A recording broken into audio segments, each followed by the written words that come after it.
Guys, whoever is planning a trip to Slovenia, be very careful of the transportation. കാരണം ഞാൻ ബസ്സിന് വേണ്ടിയിട്ട് അവിടെ ലിറ്ററലി 2 to 3 hours ആയി വെയിറ്റ് ചെയ്യുന്നു. ഒരു ബസ് വന്നിട്ടുണ്ടായിരുന്നു, പക്ഷേ നമുക്കിങ്ങനെ നിന്നിട്ടൊന്നും പോകാൻ പറ്റില്ല. അപ്പോൾ സിറ്റിംഗ് കപ്പാസിറ്റി കഴിഞ്ഞാൽ അവരത് ഓട്ടോമാറ്റിക്കലി പറയും sorry you can't get A seat എന്നുള്ളത്. അത് കഴിഞ്ഞ് പിന്നെയും 35 മിനിറ്റിൽ വരുമെന്നൊക്കെ പറഞ്ഞു, പക്ഷേ ഒരു ബസ്സും വന്നില്ല. And it's getting late.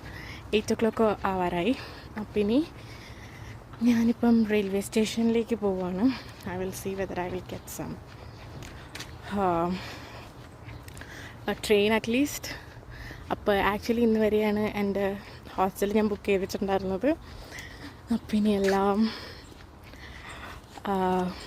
നോക്കണം, like starting from the starting, stay, transportation എല്ലാം. So let's see. പക്ഷേ I think I almost got one, ഒരു സ്റ്റേ പ്ലേസ്.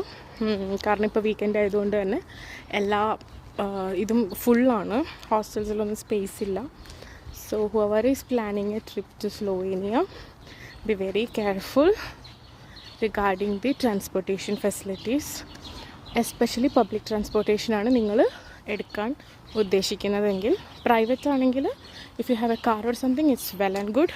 കാരണം ഒരുപാട് പ്ലേസസ്, നല്ല പ്ലേസസ് നിങ്ങൾക്ക് എക്സ്പ്ലോർ ചെയ്യാം. ഞാൻ കഴിഞ്ഞ വീഡിയോസിലൊക്കെ പറഞ്ഞ പോലെ തന്നെ പല സ്ഥലത്തും പോകാൻ ഇവിടുത്തെ ട്രാൻസ്പോർട്ടേഷൻ ഇല്ല.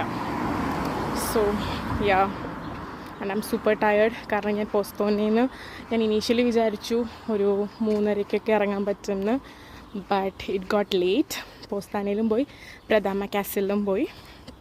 അപ്പോൾ എന്നാലും ഞാനൊരു 4:30 ആയപ്പോൾ അവിടെ നിന്ന് ഇറങ്ങി. ബട്ട് സ്റ്റിൽ ഇത്രയും സമയമായിട്ടും ബസ് വെയിറ്റ് ചെയ്തുകൊണ്ടിരിക്കുകയാണ്. ഒരു ബസ്സും കിട്ടത്തില്ല. Hopefully I will get train at least. So